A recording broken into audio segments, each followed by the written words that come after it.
Okay, Nicole, we got the scores back from Nona about the mid-semester assessment after Mhm. quarter one. And I don't know about you, but from my class, about 40% of the students were lacking textual evidence or didn't use the text evidence effectively. They just threw something in there because they knew that was an element that needed to be done. So I don't know how you feel about scrapping what we have for next week and really looking at reteaching it because it's something that they're gonna need all year. Yeah, my numbers came back around the same, about 40%. Were kind of missing the text evidence, or they didn't address it kind of in the way that it needed to be done. So what do you want to do to kind of reaffirm to the kids we need to have text evidence in our responses and it needs to be done a certain way? Well, I was kind of thinking, we've just finished reading Bad Characters with from junior grade books, and maybe coming up with a question that they're going to respond to. So it's a text that they've had experience using, we've talked about different things, but like kind of going back to revisit it so they understand all the elements that need to be included in their responses. Well, what if we use the "Why does Muff like Emily" question? That was already part of our plan anyway. Yeah. So what if we use that? So that's perfect. Okay. Yeah. So instead of taking the assignment for them to do independently as homework and revising in class, just doing the whole thing in class so we can really monitor where they're going with their responses. Okay, so let's set our plan then for next week, kind of how we want to tackle this question and really make sure that the students understand text evidence. So what do you want to do for day one? How should we start this? Well, maybe the big thing to help the students is to engage in small group discussions about this question. Okay. Because when they do these assessments, there is no discussion time, so they kind of don't even know where to go with it. That maybe if they have these discussions, it'll help support what they need to be able to do when these assessments come up. Well, how about too, since the kids have their own copies of the story, they can actually start highlighting evidence from the story that supports the reasons the groups are coming up with. Okay. And then maybe we can share it out. Perfect. So that would be really good because even though we were looking at the schedule, this is not a new introduction for Wordly Wise Words. This is our second week. Right. So we just have the small warm-up, so it'll really give them time to really explore the responses and look for textual evidence. So that could be just day one.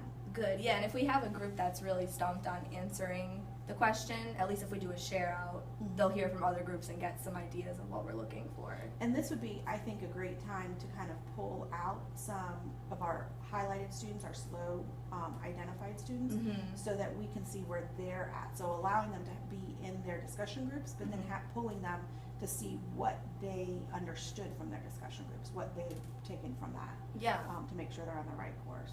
Yeah, I think that would be a great first day, kind of to get them introduced to the question before we really get into the whole text evidence. Right. So that's day one, discussion, the highlighting, the sharing out. Okay. So day two, one of the things that we use throughout the year is the hamburger model, which totally supports the idea of using textual evidence. Right. And I'm feeling like, I mean, it's only the beginning of the year and students have never done this before, that they're not understanding how to use it. They look at it, they know it's there, but they're not really using it. Right. So what if we reintroduce that to them to start after the warm-up, to start the class, kind of refresh in their minds what they're exactly supposed to do with the hamburger model and the whole idea of the text evidence in there. And then maybe go from there as giving them their own copy on paper. Perfect. Right, rather than going to the Chromebooks first, because sometimes I think they rush to type, they're not really reading kind of what we want them to do. So what if we have them do their first notes on paper inside of the hamburger model? So they can visually see it in the hamburger model and how they're reading all the elements. Yeah, I think that would work. And this also would give us another opportunity to kind of meet with our highlighted slow students to see how they're filling this out, if what we talked about on day one is transferring to day two. Perfect. So I think that would be a good opportunity. Okay. So that'll be day two.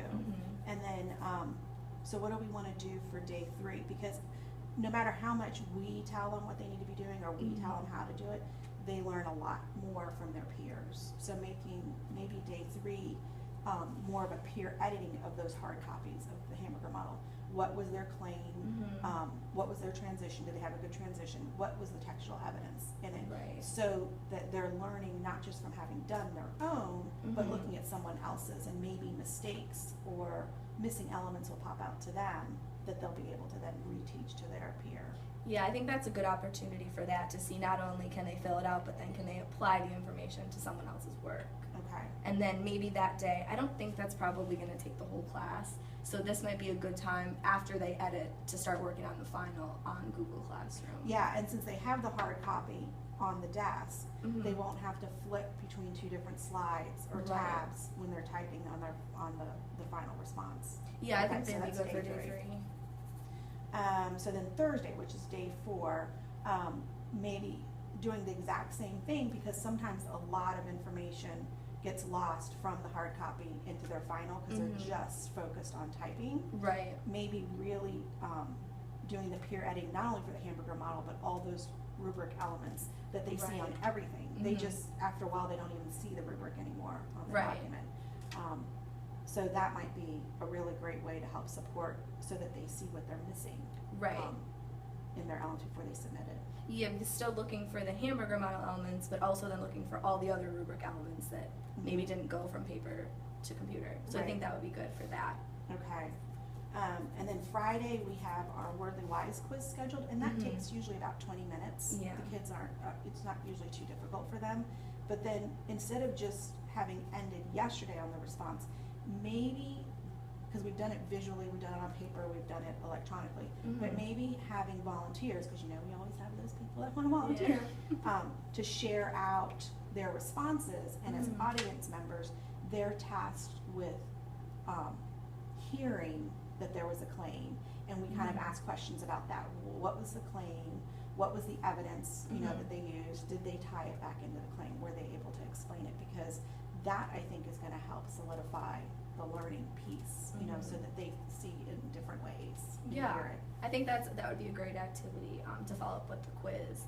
So I think, this is a good outline definitely for next week. Mhm. But what are we going to do, beyond next week to make sure that this text evidence keeps appearing in the way that we want it to, throughout the rest of the year? For their lessons. Well, I think, it just so happens, according to our plan, that it's Mhm. again, the 3rd week for literature profiles. So the Mhm. a week from today is the literature profile, and within each of the responses for the literature profile, we require them to do the textual evidence, and we require them to do the hamburger model, Mhm. and use the rubric. So seeing, while we remind them, but seeing how we gauge what they took from these in class lessons and turned it into their assignment for the literature profile, because they have to Yeah. have all the same stuff, and us reiterating it all week. And maybe we could do Thursday Mhm. a peer edit time, Thursday and Friday, before they hand in those final literature profiles, to make sure that Right. they've hit on all these different elements.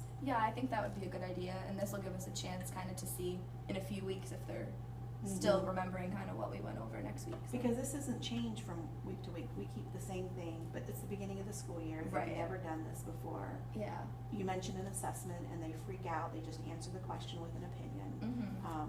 So I think, this is valuable time to reteach Yeah. these different elements. I agree. I think this looks good. Okay, great. So we have a plan for next week. Yep.